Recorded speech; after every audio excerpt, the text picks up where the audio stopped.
Olá, meu povo, olá, apaixonado por TV, olá, você que gosta do conteúdo que eu trago aqui no canal do YouTube TV Saudades. Muito obrigado. Estou passando para te fazer um convite. Não, mas antes do convite, deixa eu te fazer um pedido. Você que gosta das entrevistas que eu trago, você que gosta do conteúdo que eu faço, por favor, me ajude a fazer o canal crescer. É muito importante para mim e que meu canal cresça para trazer sempre conteúdos melhores para vocês. Então, você que gosta, por favor, vai lá, comente, compartilhe, divulgue, se inscreva, dê like. Like é importante, gente. Eu preciso de like. Ative o sininho, pirim, pirim, pirim, pirim, que assim que o novo conteúdo entrar, o pirim, pirim, pirim vai te avisar que tem novo conteúdo. Então, muito obrigado. O convite é o seguinte: você que gosta do meu trabalho, você que gosta do TV Saudades, me acompanhe nas outras plataformas que eu tenho. No site www.tvsaudades.com.br, no Instagram, @TV Saudades Oficial, no TikTok, @TV Saudades Oficial, e no Facebook, TV Saudades.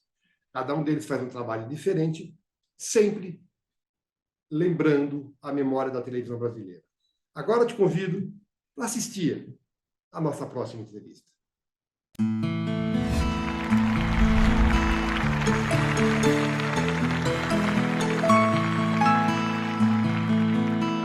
Agora, Blota, pelo que você está contando aí, são 30 anos de carreira já.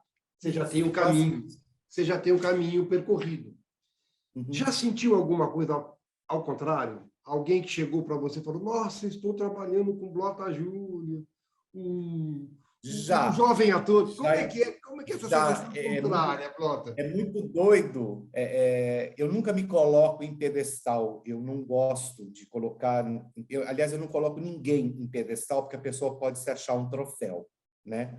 E minha mãe me ensinou uma frase muito importante na minha vida: chegue aonde você chegar, não esqueça de onde você saiu, porque você nunca sabe se você vai ter que voltar para começar tudo de novo. E assim, eu tenho um carinho muito especial com fã, gente que vem tirar foto, que pede autógrafo, e lembro de pessoas em novelas que fui fazer, em teatro, quando eu cheguei, da pessoa ficar olhando a minha cara, eu falei: e aí, tudo bem? Aí, vamos ser pai e filho, né? Que legal! E a pessoa parada, olhando, e eu falava assim: você tá bem? Eu falei assim: você é o professor Camilo, de Sandy Júnior. Eu falei: eu fui durante 3 anos ali naquele senhorzinho, Camilo. Ela falou assim: você fez parte da minha infância.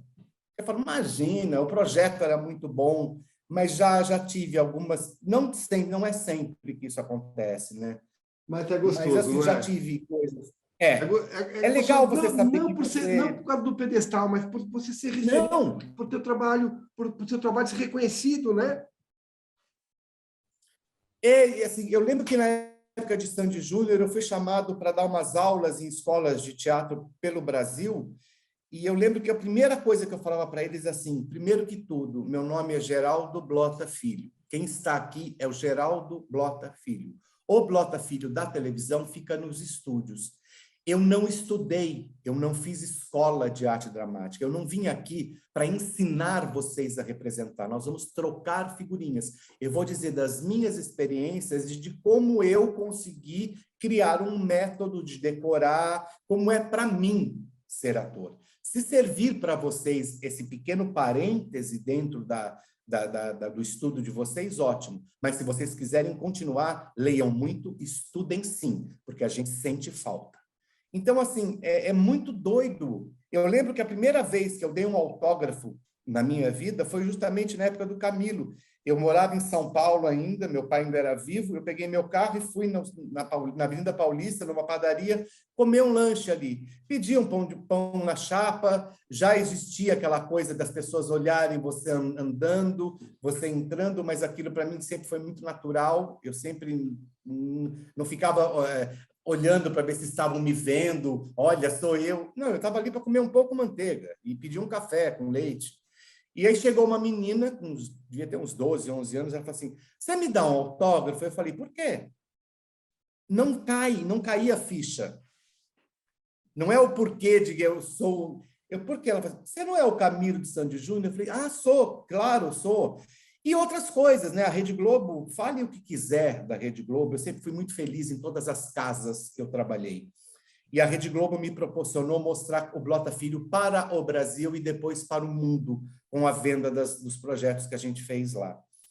E eu lembro que dentro da Rede Globo, eu sempre fui muito bem tratado, não porque era filho do Blota Júnior ou filho do Geraldo Blota ou do Gonzaga Blota. Eles me chamavam e me respeitavam como profissional, né? Então, assim, eu nunca tive essa coisa de eu preciso ser referência para alguém. Sim. Eu acho que as minhas atitudes como ser humano, como cidadão, ficam mais fortes do que a minha referência na dramaturgia. Eu acho, na verdade, que quem quer ser referência acaba sendo referência negativa. Quem é referência é porque quem nunca quis, né? Agora, exatamente. Agora diz uma coisa, você falou uma coisa importante aí. Você falou, por exemplo, da visibilidade que a televisão dá. A Sim. televisão, ela tem a capacidade, sobretudo quando você faz Globo, Sandy Júnior, de te tirar do anonimato. Porque, por mais bem sucedido que você seja no teatro, é a televisão que te dá popularidade. Aí você está me contando a história do Camilo. Nessas minhas conversas, eu percebo assim, primeiro, o ator é reconhecido, você não é aquele lá que faz aquele papel. Depois você passa a ser chamado pelo nome do personagem. Sim. Depois chega a ser confundido com alguns atores. Você já foi confundido com Tadeu de Pietro, com Luiz Guilherme? Paulo Caruso. Eu estava andando na Praça da Sé, em São Paulo, uma moça, uma senhora, veio correndo. Eu adoro o seu trabalho, você é maravilhoso. Caruso. Eu falei, senhora, eu não sou o Marcos Caruso. Ela falou assim, como não é? Marcos Caruso. O Marcos Caruso, careca. Não, como não é? Vocês são assim. Quando pega, eu falo assim, senhora, não, meu nome é Blota Filho, eu também sou ator. Não, se não quiser dar o autógrafo, eu parei e falei assim, não, pode deixar, eu dou. Um grande beijo para a senhora fulana de tal, do Marcos Caruso. Cheguei em casa, Caruso, querido, acabei de passar por você na Praça da Sé e dei um autógrafo em seu nome. Ele falou assim, Blota, isso acontece demais de confundir. Fiquem à vontade. Hoje em dia já tem uma diferença. Eu, inclusive, aqui no interior onde eu moro, quando as pessoas das cidades que eu vou, aqui no entorno, me chamam pelo nome Blota Filho, eu me assusto delas saberem quem eu sou. Quando chega nesse ponto é porque a carreira é exitosa, né? Eu acredito nisso, né? Eu também. E tem uma coisa, eu acho que, por exemplo, a sua geração, até porque você o teu caso é um pouco diferente porque você tem toda uma formação, mas a tua geração de atores estava muito preocupada, eu acho, com o êxito, com fazer bem o trabalho. Sim. Você sente diferença no jovem ator de hoje? Você acha que ele chega mais preocupado com fama, ele chega menos conhecedor da história de quem sedimentou do que você chegava? Sinto, inclusive, coisas assim, de você comentar o nome, por exemplo, Eric Rezepek. Cleide Blota.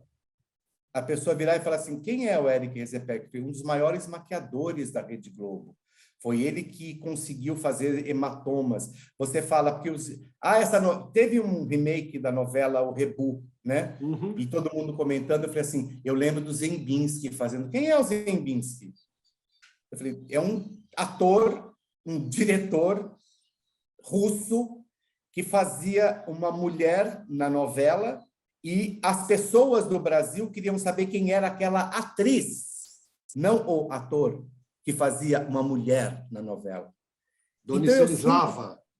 Pois é. Então, eu sinto que, hoje em dia, existe uma preocupação do chegar lá. O caminho não está importando. Pois é. Você falou uma coisa que me ocorreu uma pergunta interessante. É muito comum, muito mais comum, a gente ver na dramaturgia homens interpretando mulheres. Sim. E mulheres interpretando mulheres que se passam por homem, como é o caso de Adorim. É muito difícil. Eu vi uma peça recentemente, Dois Perdidos, Direção do Expedito Mulher Suja. Do Flávio, que o Flávio Galvão Sim, dirigiu, sim. do Plínio, que eram duas mulheres fazendo o Paco e o Tonho. Isso. E me ocorreu o seguinte: é muito pouco comum a gente ver mulher interpretando o homem. Por que você acha que isso acontece? Eu acho que, primeiro, assim, na época anterior, assim, no meu começo, não existiam tantos recursos de maquiagem para tal. Mas o né? homem sempre fez mulher. Sim, sim, porque a maquiagem feminina Existia. já era um recurso. Para Entendi. você deixar uma mulher com traços masculinos, não se existia ainda esses recursos que hoje em dia tem tudo. Tem de tudo, né? E antigamente, assim, os homens que faziam mulheres, eles não eram nada pejorativo aqui, assim, mas não estavam querendo fazer um travesti. Eles Faziam estavam mulheres representando mesmo. mulheres. Eu cheguei a fazer no teatro um texto da Jane, não vou lembrar o nome da autora, que é da Rede Globo, inclusive, Antonini. A Regina Antonini. Isso. Regina Elas Antonini. são 9 mulheres, chama Chadas 5. E o Eduardo Martini, que é um excelente diretor, um comediante maravilhoso, um diretor brilhante de São Paulo, ele colocou 9 homens. E nós não fazíamos a caricatura. Nós entrávamos de salto alto, maquiados, vestidos, com seios, com roupas femininas, e em momento nenhum a gente mudava a nossa voz. A minha voz era essa, eu fazia a vilã da história, todos faziam com a sua própria voz, não existia aquela coisa de pegar o falsete. E juro para você, a plateia via 9 mulheres em cena, porque vai muito da essência. Sim, E você ter essa essência é mais do que você fazer ai, que legal, é mais que isso. Às vezes, eu já ouvi por aqui também, que às vezes a mulher precisa se despir da vaidade que a mulher tem naturalmente, para de repente fazer um homem, e nem todas, eu não sei, pode ser um caminho, pode ser. Eu sei que eu vi a Dalileia e a Maiara fazendo Dois Pesos uma Noite Suja e foram convincentes, muito convincentes. Eu acho que vai muito assim, acho que para o homem também serve isso. A gente tem que se despir da nossa vaidade, porque o ator é um ser vaidoso por si só. É um cara que lida com imagem, né? Então vai dizer, você não é vaidoso, Blota. Sou. Eu não sou louco. Eu não sou vaidoso ao extremo. Mas eu tenho a minha vaidade. Né? E não tem esquizofrenia da vaidade. Eu estou tendo a vaidade no personagem. Eu, por exemplo, aqui na minha casa, eu posso ficar uma semana sem fazer barba por crescer.